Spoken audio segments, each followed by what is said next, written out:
अस्सलाम वालेकुम dear viewers. आज मेरे पास जो मेहमान ख़ुसूसी हैं, बल्कि मेहमान एजाज़ जो हैं, वो मोहम्मद रिज़वान ख़ान भट्टी हैं, जिन्होंने रिसेंटली हाल ही में मोहम्मद अहमद यार साहब के साथ जिन्होंने उसी बैच में जो है वो क्लियर किया है, जो 10 अक्टूबर 2021 को टेस्ट हुआ था और सिलेक्शन जो है अभी पिछले माह मेरा ख्याल हुई है 27 मई को ज्वाइन किया है।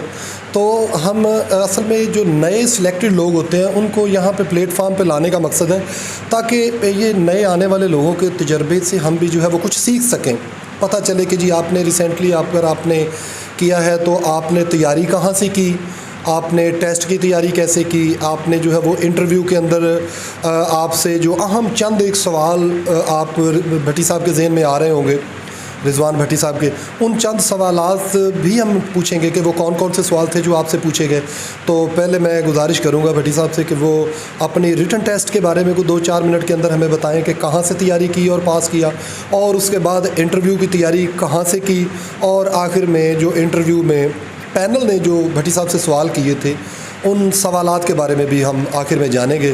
तो भट्टी साहब वेलकम, खुश आमदीद आपको रियाज बज़मी ऑफिशियल पे। बहुत शुक्रिया आपने टाइम निकाला और हमें वक्त दिया। जी thank you very much sir, बहुत शुक्रिया। जी अस्सलाम वालेकुम, मैं रिज़वान ख़ान राजोवाल से, ज़िला उकाड़ा। अभी हाल ही में मेरी सिलेक्शन हुई है, रियाज साहब ने मेरा तफसीली तारुफ़ करवाया।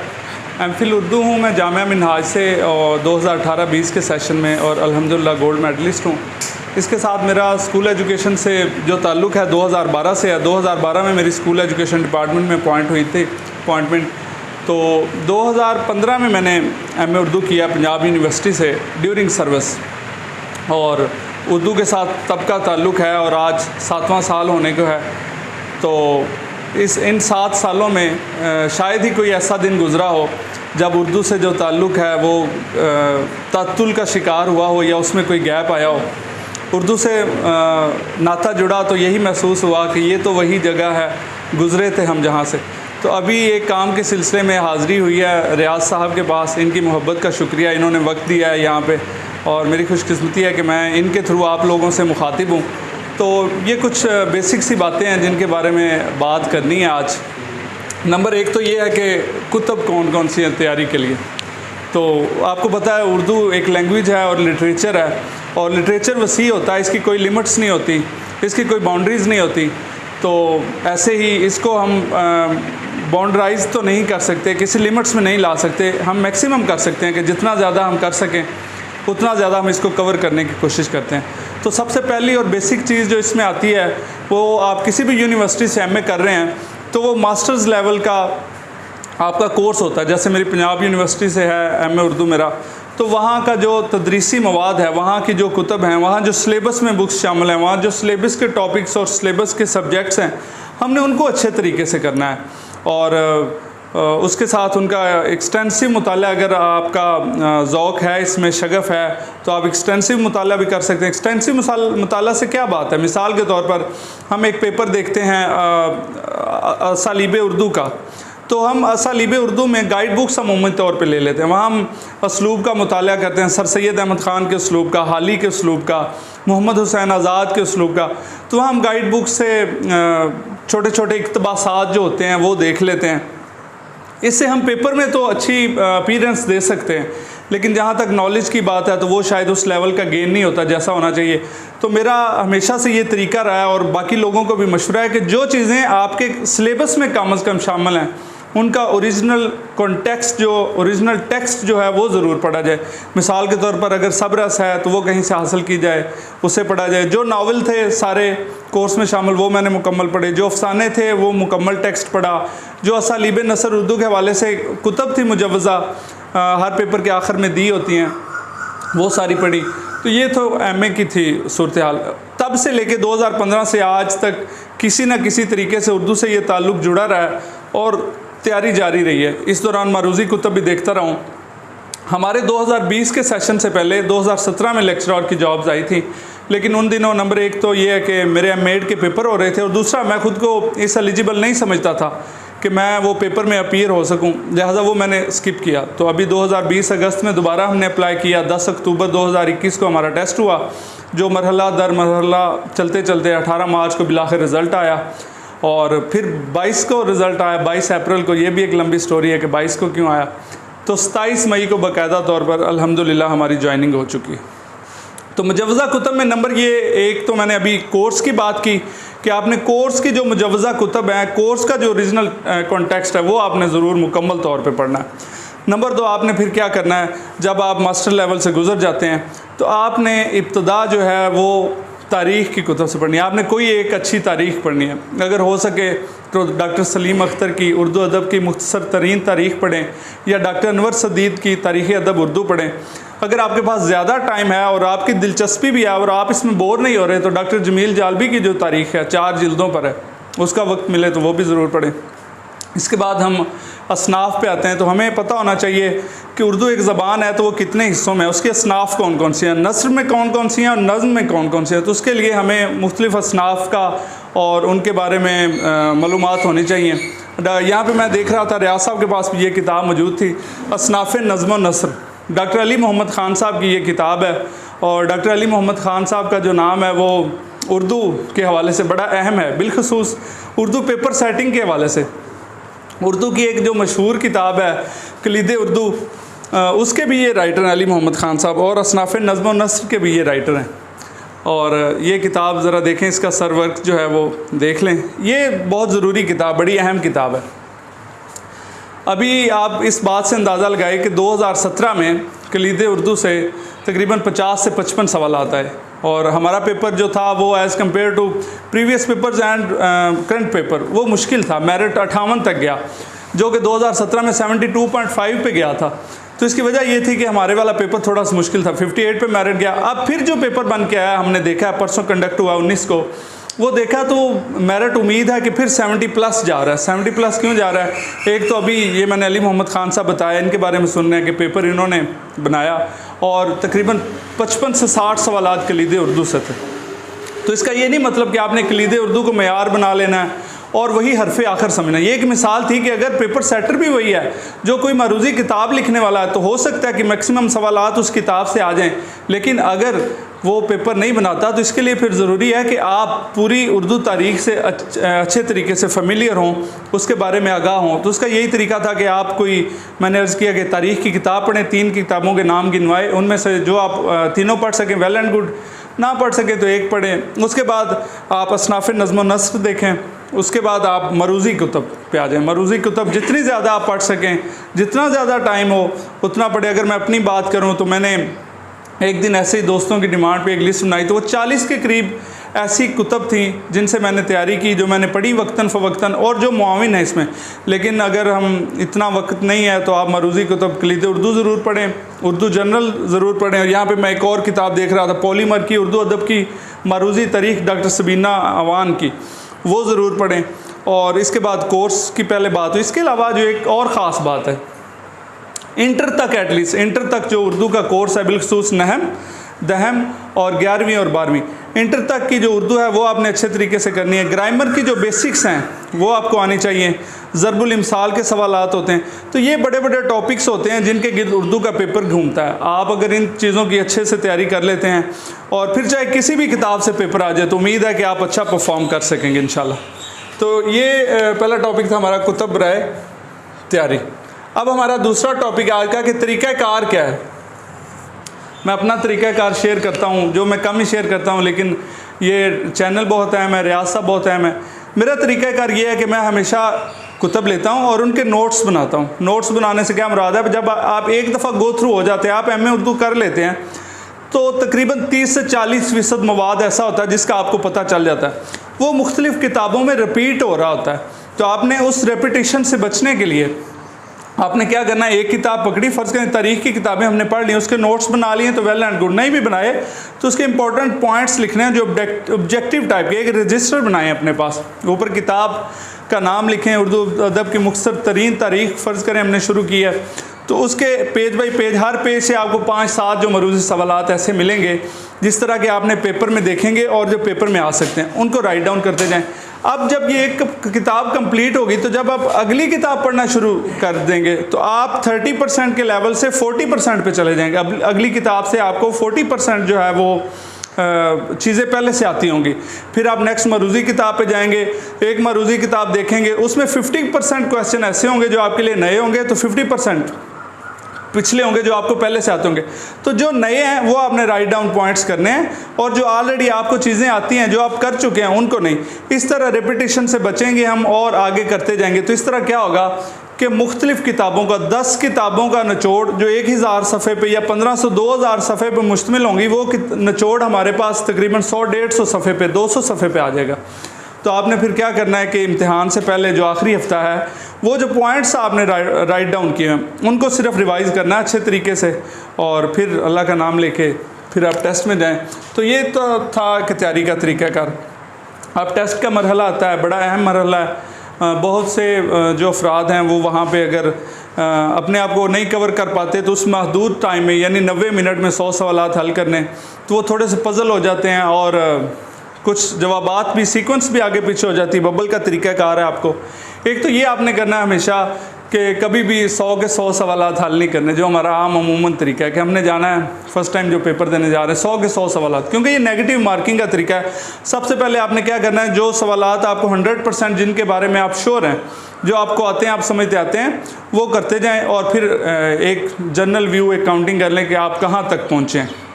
अब नेक्स्ट मरहले में आपने जिन पे 50% आपको डाउट है, 50-50 आप फैसला नहीं कर पा रहे। एक तो ये है कि आपको थोड़ा सा टाइम मिला होगा जब आपने पिछले सवालात हल किए, तो वो गैप मिला आपको, तो आपने तब उन सवालात को सोचा है। तो अगले मरहले में आप जिसमें 50% डाउट है वो कर लें, तुक्का कभी नहीं लगाना।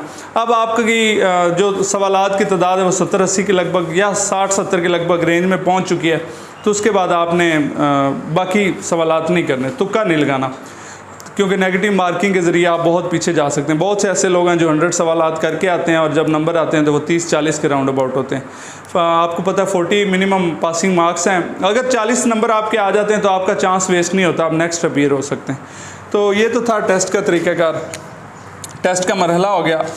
इसके बाद सबसे जो अहम मरहला मैं कहता हूँ, जो मेन पॉइंट है, जो बैक बोन है लेक्चरशिप की, जो बुनियादी तरीन चीज़ है, जो सबसे अहम चीज़ है, 80% मैं समझता हूँ कि 80% जो लोग हैं इस इंटरव्यू की बुनियाद पे सिलेक्ट होते हैं। बाकी 20% जो लोग होते हैं वो क्वालिफ़िकेशन के बुनियाद पे या टेस्ट के जो उनके मार्क्स हैं उसकी बुनियाद पे होते हैं। 80% लोगों का जो फ़ैसला है सिलेक्शन का वो इंटरव्यू करता है। इंटरव्यू के नंबर जो होते हैं वो कभी भी मैच नहीं करते। आपको पता है जब फाइनल मेरिट बनता है 100 नंबर का इंटरव्यू होता है, 50 नंबर टेस्ट के होते हैं, डिवाइडेड बाई 2 कर लिया जाता है 100 को, जितने हासिल करदा नंबर होते हैं, 40 नंबर एकेडमिक होते हैं। तो जो इंटरव्यू के मार्क्स होते हैं ना 70+, जिनको उन्होंने सेलेक्ट करना होता है उन्हें 70+ या 68+ नंबर देते हैं, तो वो फिर कभी भी टेस्ट के नंबर और दूसरे एकेडमिक नंबर उसको कवर अप नहीं कर सकते, उसके साथ मैच नहीं कर सकते। लिहाजा सबसे ज़्यादा फोकस जो हमें करना है इंटरव्यू पे करना है। और इंटरव्यू में जाने के लिए क्या ज़रूरी है, उसमें क्या मैं समझता हूँ देखा जाता है, उसमें आपकी पर्सनैलिटी देखी जाती है, उसमें आपका कॉन्फिडेंस देखा जाता है, बिलखसूस उर्दू और इंग्लिश जैसे यानी लैंग्वेजेस जो हैं वहाँ पे आपका तलफ़्फ़ुज़ देखा जाता है। और हमारे जैसे बहुत से तालिब इल्म जिन्हें रेगुलर पढ़ने का मौका मुयस्सर नहीं आता, इनके लिए ये तलफ़्फ़ुज़ एक बहुत बड़ा मसला होता है। तो अब इस जदीद दौर में बड़ी सहूलत है, ये जो जैसे अभी मिसाल मैं आपके सामने बोल रहा हूँ, यूट्यूब चैनल जो हैं वहाँ पे आपको मुस्तनद जो यूट्यूब चैनल है वहाँ तलफ़्फ़ुज़ के हवाले से आपकी बड़ी रहनुमाई हो सकती है, आप वहाँ से मदद ले सकते हैं ताकि आपका तलफ़्फ़ुज़ ठीक हो, आप दश्त को दशत ना पढ़ें। अभी मुझे कल एक प्रोफेसर साहब बता रहे थे कि इस तरह का मौका आया तो वो एक दोस्त शेर पढ़ रहा था कि दशत तो दशत दरिया भी न छोड़े हमने, बहरे जुल्मात में दौड़ा दिए घोड़े हमने। तो जैसे ही आप एक ऐसा लफ्ज़ अदा करते हैं इंटरव्यू में तो वो फ़ौरन आपके लिए रेड लाइन होता है। तो तलफ़्फ़ुज़ सबसे बुनियादी चीज़ है। तीसरी आपकी चीज़ है presentation skill. Presentation skill practice से आती है और इल्म के साथ इसका ताल्लुक़ तो है। इल्म इंसान को ग्राउंड और रूट्स देता है और उसकी बुनियाद पे फिर आप प्रेजेंटेशन करते हैं। आप देखते हैं कि एक बस पे आता है कोई चीज़ बेचने वाला, तो उसकी प्रेजेंटेशन स्किल कैसे होती है, वो अनपढ़ होता है लेकिन अपने तजर्बे की बुनियाद पे, अपनी प्रैक्टिस की बुनियाद पे वो इसके अंदर अच्छी प्रेजेंटेशन स्किल दे रहा होता है कि वो हम सबको कन्विंस कर लेता है। तो प्रेजेंटेशन स्किल हमारी जो है वो बेहतरीन होनी चाहिए, अच्छी ड्रेसिंग के साथ जाएं। अब इंटरव्यू का मरहला आता है तो आपने सबसे पहले ये करना है कि एक शायर अपनी पसंद का वो अच्छे से तैयार करना है, उसकी हिस्ट्री बायोग्राफी तैयार करनी है, उसकी जो मशहूर किताबें हैं उनके बारे में आपको, बल्कि सारी किताबों एक आप कर रहे हैं तो अच्छे से करना चाहिए, उनके सन्ने इशात वगैरह, उसमें अहम नज़में कौन सी हैं और अहम नज़में आपने 4-5 याद करनी है। अगर वो गज़ल के भी शायर हैं गज़लें करनी है। इसके बाद एक आपने अच्छा नसर निगार करना है जो आपको पसंद हो, अफसाने का भी हो सकता है, नावल का भी हो सकता है। अमूमन ये पूछा जाता है इंटरव्यू में कि अपनी पसंद का शायर बताएं, तो फिर क्वेश्चनिंग उसमें से भी की जाती है। फिर नसर निगार के बारे में पूछा जाता है, उसके बारे में क्वेश्चनिंग होती है। तीसरी बात जो बड़ी अहम होती है, अगर आप एमफिल हैं तो आपका जो थीसिस है, मकाला, जिस टॉपिक पे आपने काम किया उसके हवाले से क्वेश्चनिंग होती है और वो आपने अपने इंट्रोडक्शन में बताना है। इंट्रोडक्शन जो है वो अमूमन लिया जाता है, सबसे पहले आप एंटर होते हैं इंटरव्यू के लिए तो सबसे पहले बैठने के बाद आपसे यही सवाल किया जा सकता है। उर्दू में भी किया जा सकता है और इंग्लिश में भी कि इंट्रोड्यूस योरसेल्फ। आपने ये जो है इब्तदाई अच्छे तरीके से तैयार करना है।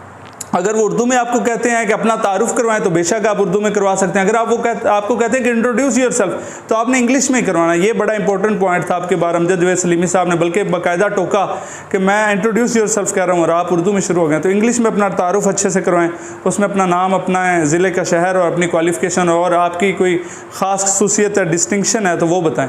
इसके बाद क्वेश्चन से क्वेश्चन निकलता है इंटरव्यू में, एक सवाल से अगला सवाल निकलता है।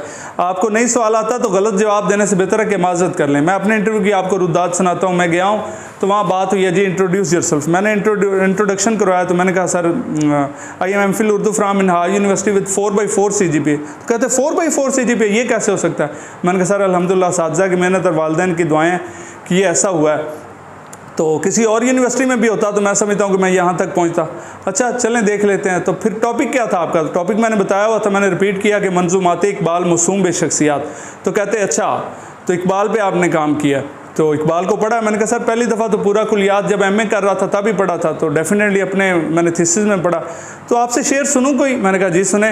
तो एक मिसरा उन्होंने बोला, नज़्म मैं और तू, बड़ा आपने सोशल मीडिया पे देखा होगा, नज़्म बड़ी वायरल हुई है अमजद जवेद सलीमी साहब की वजह से। तकरीबन 50% उन्होंने इंटरव्यूअर्स से ये पूछा है तो नज़्म मैं और तू का कोई शेर सुनाए। मैंने कहा सर ऐसे तो नहीं, उनकी 450-500 मंजूमात हैं अल्लामा की, तो आप कोई भी नज़्म मुझे कहें तो कि वो सुनाएं, इस तरह तो नहीं अज़बर। तो आप हो सकता है आप कोई मिसरा बोलें तो हो सकता है मैं वो आपको मुकम्मल कर दूंगा, आप कोई मिसरा बोलें। तो शायद उनको भी वो कोई मिसरा नहीं था इस नज़्म का याद, तो उन्होंने चुप कर गए। उन्होंने इशारा किया माहिर मज़मून की तरफ, जी आप पूछें। उन्होंने कहा कि ठीक है मैं एक मिसरा बोलता हूँ तो आप उसे मुकम्मल करें। उन्होंने एक मिसरा बोला अल्लामा का, तो वो मैंने मुकम्मल किया। इसके बाद फिर वो आ गए अमजद जवेद सलीमी साहब के अच्छा इसमें आपने एक लफ्ज़ बोला है फ़िसां, तो इसका मानी क्या है? मैंने कहा वो सान जिसको कहते हैं उर्दू में, या हम पंजाबी में जैसे रेती कहते हैं जिसके ऊपर रगड़ कर औज़ारों को तेज़ किया जाता है। तो कहते ठीक है। फिर दूसरी सब्जेक्ट एक्सपर्ट थी, एक खातून थी, एक मेल, उनकी तरफ इशारा किया गया। तो उन्होंने कहा कि कोई अपनी पसंद की नज़्म सुनाए। तो मैंने वो बाले जिब्रील में जिब्रीलो अबलीस है वो सुनाई, हमदम दरीना कैसा है जहान रंगोबू, ये पूरी सुनाई। एक शेर रहता था तो उन्होंने कहा जी ठीक है थैंक यू वेरी मच। उसी नज़्म के हवाले से 1-2 सवाल तो एक तो ये हुआ कि अल्लामा का नज़रिया इब्लीस के बारे में क्या उनका तस्वुर है, तो वो मैंने बताया।